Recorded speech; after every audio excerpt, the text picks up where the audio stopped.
Los invitamos a que participen del programa del día de hoy a través de las cuentas de Twitter que están apareciendo allí en la parte inferior de nuestra pantalla. Ustedes pueden utilizar el hashtag numeral La Noche FARC y responder la siguiente pregunta.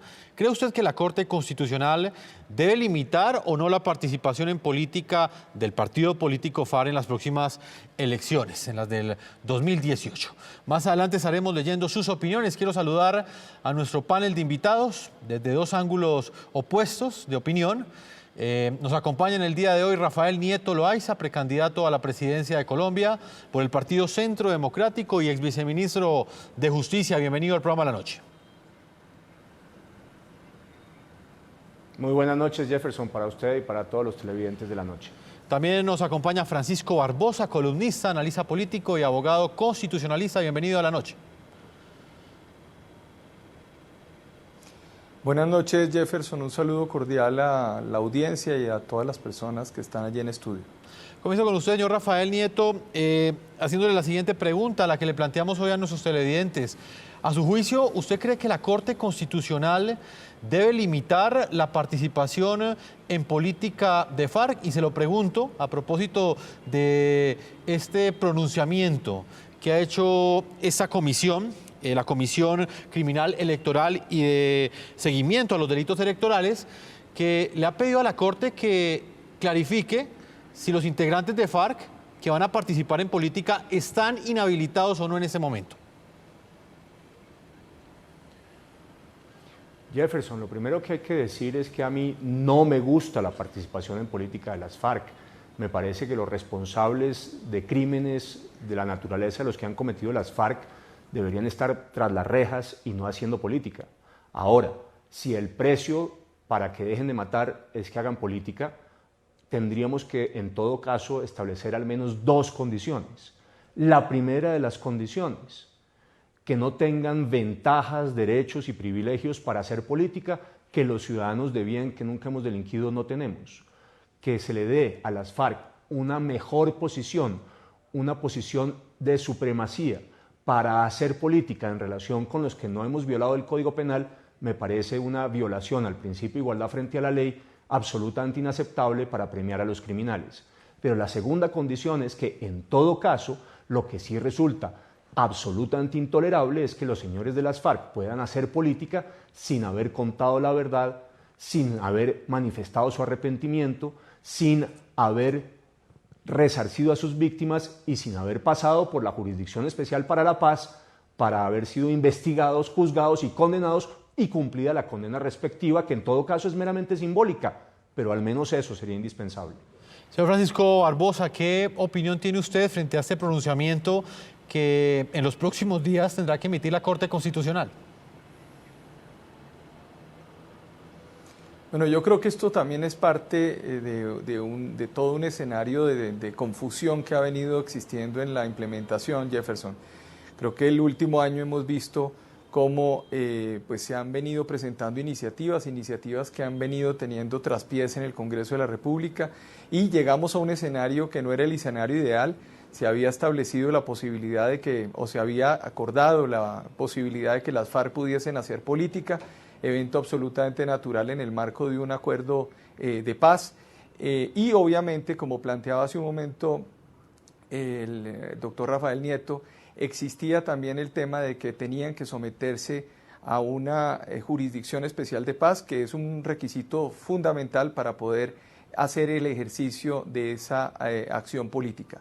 Ahora, en el marco de esto, la Corte Constitucional tendrá que resolver en el marco de toda esta circunstancia qué va a ocurrir. Yo diría que la Corte Constitucional tiene que dar vía libre a esa participación política y no, digamos, confundirnos con el tema de las inhabilidades. Ya lo hemos tenido con la Ley de Justicia y Paz, tiene que habilitarlo, pero la Corte Constitucional también podría decir que esa participación puede ser una participación que se tiene que dar o que se va a dar también en el marco de que estas personas puedan hacerle frente a la Jurisdicción Especial de Paz y participar en verdad, reparación y garantías de no repetición. Y cuando hablo de estas personas, hablo evidentemente de todos los actores que van a estar involucrados en las FARC y que están involucrados en el tema de la JEP y que han cometido delitos de lesa humanidad o delitos de guerra. Señor Barbosa, el precandidato Rafael Nieto aseguraba que esto rompería la igualdad de condiciones en las que participarían todos los aspirantes y argumentaba que eso pondría a las FARC, al partido político FARC, en una posición de supremacía frente al Código Penal. Otorgarle esas ventajas a las FARC que no tienen el resto de los colombianos, ¿no sería desequitativo? No, el tema es que hay que entender que aquí hubo un acuerdo de paz y en el acuerdo de paz se establecieron unas condiciones y por supuesto en esto hay que tomar en cuenta que no se pudo someter, y esa fue una decisión que tomó el presidente Santos, no se pudo someter a las FARC y por ende hubo una negociación. En esa negociación tiene que cumplirse y por supuesto verificar todas estas condiciones. Yo digo que una de las condiciones fundamentales es el tema de la JEP, de la aplicación de la JEP, pero evidentemente esa desigualdad que usted habla, pues es un elemento que se tendrá que solamente validar en un periodo de tiempo, no va a ser permanente y por supuesto que tiene que tener todo el control y toda la observancia de la opinión pública. Pero ya desdecirse del acuerdo, echar para atrás en lo acordado, pues evidentemente plantearía otro problema fundamental y es pues el incumplimiento del acuerdo. Entonces yo diría que efectivamente la Corte Constitucional tiene en sus manos en este momento la interpretación de una cantidad de artículos dentro del marco del acto legislativo y tendrá que, por supuesto, pronunciarse sobre cada uno de los eventos que hemos venido discutiendo en los últimos días en la opinión pública. Señor Rafael Nieto, hay otro punto y es el que tiene que ver con la decisión que tomó las FARC de presentar sus candidatos al Congreso. Incluso hasta hace unas semanas el partido político FARC había asegurado que no iba a presentar ningún candidato presidencial. Decidieron postular a Timochenko, a su máximo líder, como aspirante presidencial. ¿Usted cómo interpreta esta decisión que tomó las FARC? Y me gustaría saber si a su juicio es esta una presión o no a la Corte Constitucional que tendrá precisamente que tomar esa decisión durante los próximos días. Jefferson, vamos por puntos. Las FARC han sido desafiantes en relación con la sociedad colombiana. Empezaron por mantener el mismo nombre de la organización criminal para su partido político y eso evidentemente es ofensivo. Es un nombre que está ligado al horror, a la sangre, a la violación de los derechos y libertades de los ciudadanos, de las personas inocentes, a asesinatos, secuestros, actos de terrorismo, al narcotráfico. Después postulan a unos candidatos que son todos ellos responsables de crímenes de lesa humanidad y crímenes de guerra, empezando por Timochenko, a la presidencia y al Congreso de la República. De hecho, hay que decir que esos que postularon para el Senado y la Cámara son los únicos senadores y representantes cuyos nombres ya conocemos, porque aunque no saquen un solo voto, ya tienen unos cupos asegurados en el Congreso de la República. Y eso también es ofensivo en relación con el sentimiento ciudadano, porque al final lo que hay de fondo es un mensaje de desafío, un mensaje de que nosotros, los de las FARC, vamos a hacer lo que creamos que queremos y debemos hacer con independencia de lo que pueda pensar y sentir el pueblo colombiano. Ahora, el tema al final no es para empezar el cumplimiento del acuerdo. Ese acuerdo dejó de tener legitimidad cuando el Santos y las FARC sujetaron el cumplimiento del pacto a triunfar en el plebiscito y ganó el no. Ese pacto empezó a ser espurio y empezó a ser ilegítimo. Y en todo caso no es aceptable que en el marco de ese pacto terminen teniendo ventajas y prerrogativas y derechos que el resto de los ciudadanos no tenemos. Van a ser el partido político mejor financiado del país hasta el 2026, sin sacar un solo voto o elegir ningún cargo de elección popular. Tienen 10 curules gratis. A cualquier partido político se le niega la posibilidad de tener una emisora. Ellos van a tener 20. Si usted comete un delito común, cualquiera, el más tonto de ellos, usted no puede aspirar a un cargo de elección popular. Estos señores tienen decenas, centenares de crímenes de lesa humanidad y crímenes de guerra, los peores delitos en la conciencia de la humanidad y pueden aspirar sin ningún tipo de límite. Hombre, además de todo ello, uno tiene que decir que todo eso ocurre sin que hayan cumplido a cabalidad las obligaciones de ese pacto. Exigen todo lo que Santos les da y no cumplen ni siquiera las obligaciones que están ahí contenidas. Señor Nieto, ¿usted qué le puede responder a esos sectores que aseguran que todas estas prerrogativas son el costo que tiene que pagar la sociedad para que el país viva en paz y que es el costo que debe pagar el Estado para disminuir ese número de muertos que anualmente dejaba el conflicto armado, que dejaba la amenaza criminal que representaba las FARC para Colombia? Tres cosas. En otros procesos armados hubo una desmovilización sin entregarle estas ventajas políticas a los grupos que se desmovilizaron, primero. Segundo, la violencia no va a bajar de manera sustantiva. De hecho, la disminución ha sido absolutamente marginal en materia de la tasa de homicidios por 100.000 habitantes. Es más, uno podría decir, tercero, que en todo caso, teniendo como tenemos un mar de coca resultado del pacto con las FARC y sabiendo que el narcotráfico en Colombia es el motor del conflicto, la gasolina de la violencia, más temprano que tarde, de nuevo las cifras de violencia y de homicidio van a crecer porque vamos a tener unas disidencias de las FARC, reales o estratégicas, sumamente fortalecidas, un ELN muy rico y unas bandas criminales muy poderosas por cuenta de la vinculación con ese mar de coca en que nos sumieron las FARC y Santos en virtud de ese pacto. Señor Francisco Barbosa, ¿cuál es su opinión? Las FARC ya postuló a Timochenko como su candidato presidencial, algo que fue una sorpresa para muchos porque FARC había dicho que no iba a presentar candidatos a la presidencia. También están los candidatos al Congreso, que muy seguramente serán inscritos el próximo sábado, desde el próximo 11 de noviembre, si así lo avala la Corte Constitucional. ¿Para usted esto fue un acto de provocación, tal y como lo asegura el precandidato presidencial Rafael Nieto? Yo digo lo siguiente, hay que hacer, digamos, un balance en dos sentidos. El primero es que el acuerdo se realizó, digamos, y básicamente algunas de las objeciones que se hacen en el marco de ese acuerdo se hacen como si no se hubiera firmado el acuerdo o como si el acuerdo no hubiera existido. Digamos, el acuerdo existió y voy a pasar al segundo tema, que es esa implementación. Frente a lo que usted plantea de la provocación o de que plantea esta inscripción de candidatos al Congreso que han cometido delitos de lesa humanidad y el mismo Timochenko, yo creo que más que una provocación es una torpeza infinita por parte de las FARC, en la medida en que primero, digamos, lo que hacen es evidenciar a través de su nombre y a través de esos candidatos, pues que evidentemente los cambios que podrían venir no son tan evidentes desde el punto de vista de una nueva fuerza política que le dé una dinámica a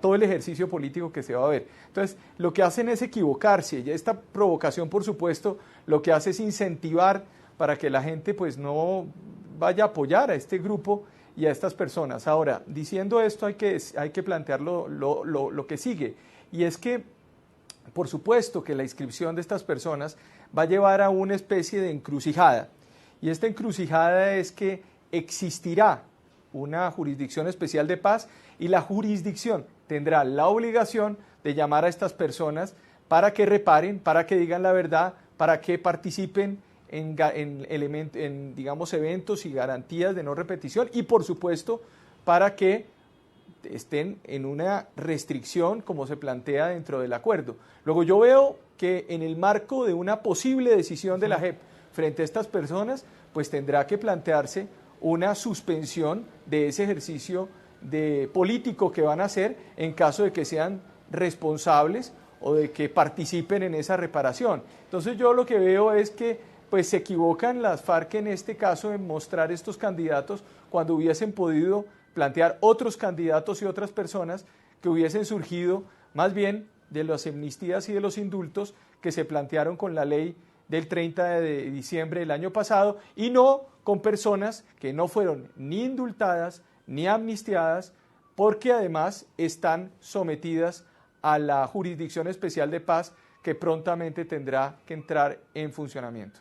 Pues a propósito de la creciente indignación que generó en algunos sectores la postulación de candidatos del ahora partido llamado FARC a los comicios del próximo año, sin que estos hayan respondido ante la justicia. Hay también un fuerte debate sobre las inhabilidades que les ha impuesto la justicia disciplinaria por sus múltiples delitos. En el caso, por ejemplo, de Timochenko, hoy candidato presidencial de FARC, el certificado de antecedentes de la Procuraduría muestra 4 inhabilidades para desempeñar cargos públicos y además una restricción hasta el año 2024 para ejercer el derecho a elegir y ser elegido. 26 páginas que incluyen una larga lista de sanciones e inhabilidades.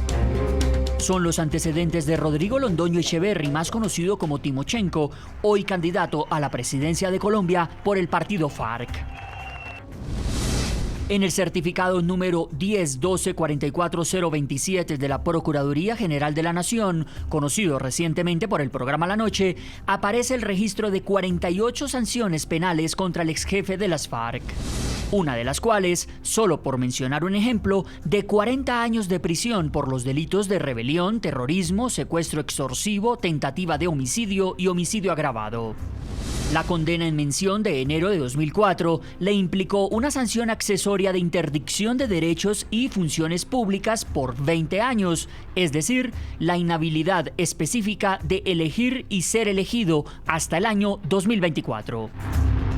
Y pese a estas restricciones, la FARC decidió anticiparse y ya tiene listo su candidato presidencial para inscribirlo a partir del próximo 11 de noviembre.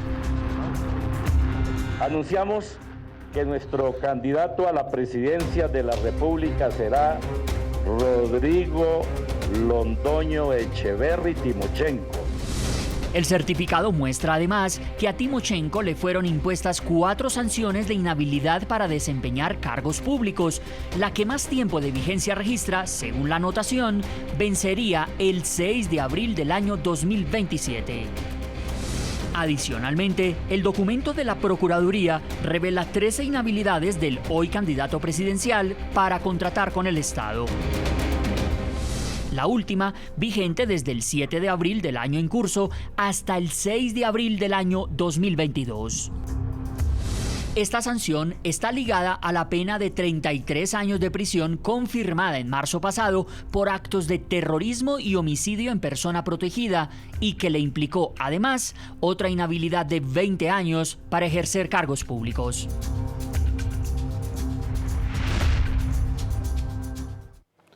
En el programa La Noche hablan los protagonistas de la noticia. Quiero hasta ahora integrar a este análisis a Fernando Carrillo. Él es el Procurador General de Colombia. Gracias por estar con nosotros. Bienvenido al programa La Noche. Un gran privilegio estar con ustedes aquí esta noche. Señor Procurador, usted hace parte de la Comisión de Política Criminal Electoral y de seguimiento a los delitos electorales. Me gustaría que usted mismo le explicara a nuestros televidentes exactamente qué fue lo que encontraron dentro de este análisis de constitucionalidad que ustedes hicieron de la posibilidad para que las FARC participen en política y exactamente cuál es la petición que ustedes le plantearon al Congreso, al Gobierno y específicamente a la Corte Constitucional. Sí, realmente fue la Procuraduría quien inició una acción hace unas cuantas semanas. Nosotros somos parte dentro del proceso constitucional ante la Corte Constitucional y debemos rendir un concepto frente al acto legislativo que consagró la Justicia Especial para la Paz. Y ahí descubrimos que había una especie de vacío legal, de problema de transición legal, entre las normas que contemplan la suspensión de las inhabilidades y la suspensión de condenas en el caso de aquellas personas que no hayan sido sometidas a la jurisdicción de la JEP. Es decir, estaba muy claro en el acto legislativo de la JEP que cuando hubiera condenas por la JEP, las implicaciones disciplinarias de esas condenas pues se suspendían, pero no estaba claro en el caso de decisiones de la justicia ordinaria en donde no hubiera decisiones de la JEP. Eso creaba, por supuesto, una inhabilidad y había que abordar abiertamente ese problema para solucionar ese limbo o esa laguna de carácter legal. Yo le pedí a la Corte a finales de septiembre que clarificara ese punto. Esa es una decisión que seguramente va a salir en los próximos días, que es la decisión de la Corte sobre la exequibilidad o inexequibilidad de la Justicia Especial para la Paz. Y además el 18 de octubre le dirigí una carta al ministro del Interior, al comisionado de paz, en esa misma dirección. ¿Buscando qué? Buscando seguridad jurídica. Lo peor que nos puede pasar acá es hacer unas promesas, tratar de cumplir con unos compromisos, después que vengan las demandas y acaben con todo eso. En la Comisión de Delitos Electorales que sesionó el viernes de la semana pasada, ya algunos consejeros de Estado y el fiscal levantaron la misma inquietud.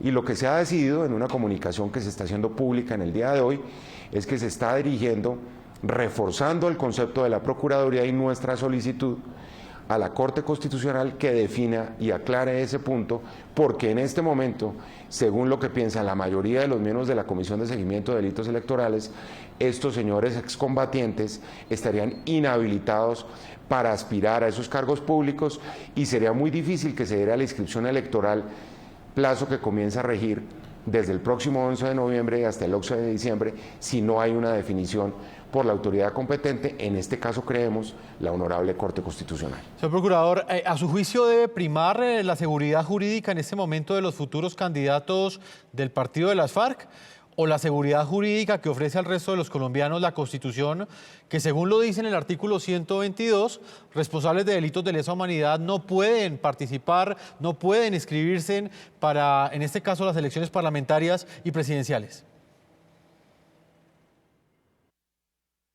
Claro, digamos que ese es un falso dilema y nosotros lo planteamos también en función de algo mucho más complicado todavía, y es la posibilidad de que por una parte se suspendan las condenas, por una parte, y por otra que se ejerza la política. Ahí estamos todavía en un problema mucho más grave.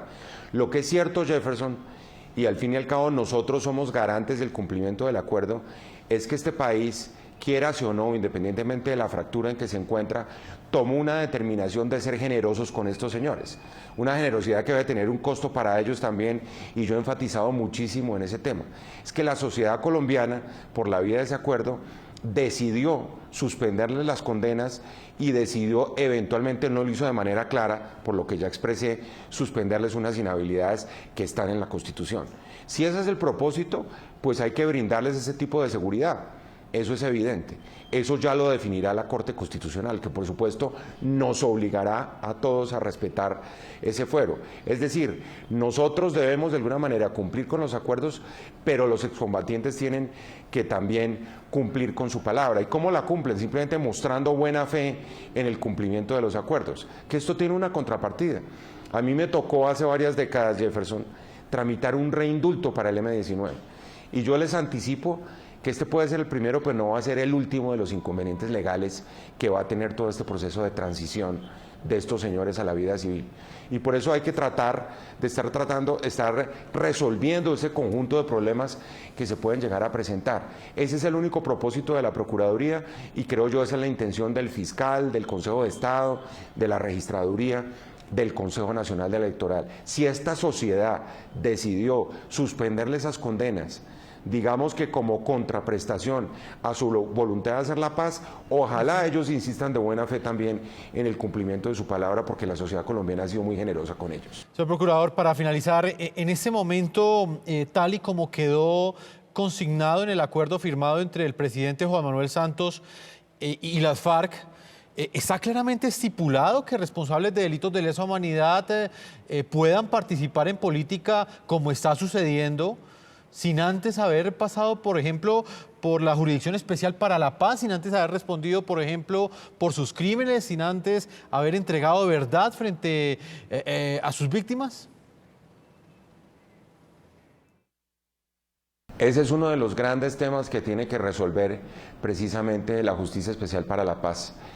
En el marco de la decisión de la Corte, porque es que en este momento todos estamos sometidos a lo que determine la Corte. Es que la institucionalidad colombiana, Jefferson, en este momento funciona alrededor del fallo de la Corte Constitucional que se va a producir seguramente antes del próximo jueves. Y ahí tendrán que definirse esas materias. Hay unas que están claramente establecidas, hay otras que están en una zona gris. Por supuesto, todos acataremos el fallo de la Corte, pero por ejemplo, esa presencia al tiempo, digamos que concomitante, de personas que pueden estar condenadas por la Justicia Especial para la Paz y que simultáneamente está haciendo política, Esos son elementos que tiene que definir la Corte Constitucional, como se lo ha pedido la Procuraduría en el fallo del próximo jueves. Es decir, se trata de un asunto que tiene que estar definido por la institucionalidad colombiana. Lo que es evidente es que hay unas exigencias de la justicia internacional, aquí hubo un acuerdo que se dio, pero para eso le entregamos esa última palabra en materia constitucional a nuestra Corte Constitucional. Pues señor Procurador General de Colombia, Fernando Carrillo, gracias por haber estado con nosotros aquí en el programa La Noche. No, un gran privilegio haber estado con ustedes. Muchas gracias y aquí seguimos firmes para cualquier otra inquietud que se pueda suscitar en el futuro. Muchas gracias, señor Procurador. Vamos a hacer una primera pausa. Cuando regresemos continuaremos con Rafael Nieto y Francisco Barbosa desde dos ángulos opuestos, analizando el significado que tendrá y el impacto que también va a generar en el acuerdo firmado entre el Gobierno Nacional y las FARC, la decisión que tome este jueves, la decisión que tomará en los próximos días la Corte Constitucional frente a la inhabilidad o no que podrían llegar a tener los integrantes de las FARC, que ya anunciaron sus candidaturas para las elecciones presidenciales y parlamentarias del próximo año. Una pausa y ya regresamos a la segunda parte de ese programa La Noche.